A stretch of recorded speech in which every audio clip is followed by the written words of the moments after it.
అతను పార్టీ అధినేతకు ఆప్తుడు. అధికారంలో ఉన్నప్పుడు నమ్మిన బంటు. కానీ ఆ పార్టీ పవర్ పోయింది. సీన్ మారిపోయింది. మీ వెంటే నేనుంటా అంటూ పాట పాడిన ఆ నాయకుడు ఇప్పుడు వేరే జెండా కిందకు వెళ్ళడానికి సర్దుకుంటున్నారు. ఫ్యాను కింద నుంచి పక్కకు జరిగి సైకిల్ మీద సవారీ చేయడానికి ప్లాన్ చేస్తున్నారు. కానీ ఏడాది క్రితం ఆయన చూపించిన అత్యుత్సాహం ఇప్పుడు పసుపు కండువా కప్పుకునేందుకు అడ్డంకిగా మారిందట. ఇంతకీ ఆ నేత ఎవరు? ఆయన టీడీపీలో చేరడం ఖాయమా? వివరాలు తెలియాలంటే let's watch the story. Fan పార్టీకి వరుస షాకులు తగులుతున్నాయి. ఒక్కొక్కరుగా నేతలు తమ దారి తాము వెతుక్కుంటున్నారు. అధినేతకు ఆప్తులు, సన్నిహితులుగా, జగన్ కోటరీగా నమ్మిన బంటుగా పేరున్న నేతలు వైసీపీకి గుడ్ బై చెప్పేస్తున్నారు.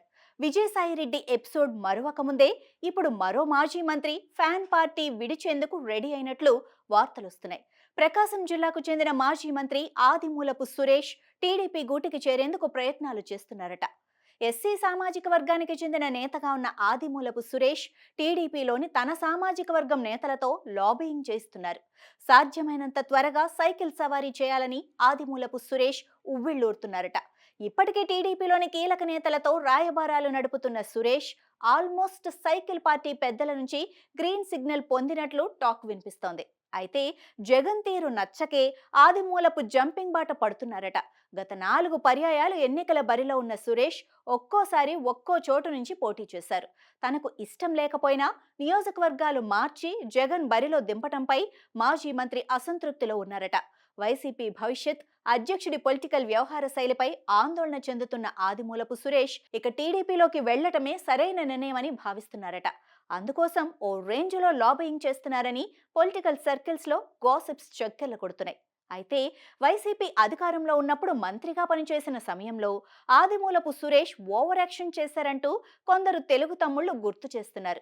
ప్రకాశం జిల్లా ఎర్రగొండపాలెంలో టీడీపీ అధినేత చంద్రబాబు పర్యటన సందర్భంగా వైసీపీ కార్యకర్తలు అడ్డుకునే ప్రయత్నం చేశారు. ఈ సమయంలో టీడీపీ వైసీపీ కార్యకర్తల మధ్య తోపులాట, పరస్పర దాడుల వరకు వెళ్ళింది.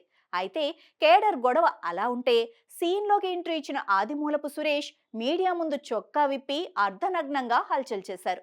అంతేకాదు, చంద్రబాబు టీడీపీ నేతకు సవాల్ చేస్తూ రెచ్చిపోయారు.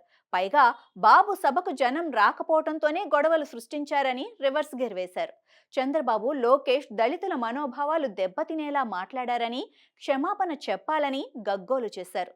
దాడుల విషయంలో కాణిపాకం ఆలయానికి వెళ్లి ప్రమాణం చేద్దామంటూ సవాల్ చేశారు. అలాంటి నేతను ఎలా చేర్చుకుంటారని తెలుగు తమ్ముళ్లు వాపోతున్నారు. అయితే రాజకీయాలన్నాక ఏదైనా జరగచ్చు. ఒకవేళ ఆదిమూలపు సురేష్ను టీడీపీలో చేర్చుకుంటే రాజకీయాల్లో శాశ్వత శత్రువులు, శాశ్వత మిత్రులు ఉండరన్నది మరోసారి ప్రూవ్ కానుంది. అయితే మొన్నటి ఎన్నికల్లో ఎర్రగొండపాలెం నుంచి కొండపి నియోజకవర్గానికి బదిలీపై వచ్చి పోటీ చేయడంతో ఆయన చేరికపై ఎర్రగొండపాలెం, కొండపి నియోజకవర్గాల్లోని టీడీపీ కేడర్ నుంచి ఎలాంటి రెస్పాన్స్ వస్తుందనేది కూడా ఉత్కంఠగా మారింది. ఆదిమూలపును చేర్చుకోవడానికి టీడీపీ అధిష్టానం ఓకే చేస్తే కేడర్ లీడర్ల నుంచి ఎలాంటి రెస్పాన్స్ వస్తుందో వేచి చూడాలి మరి.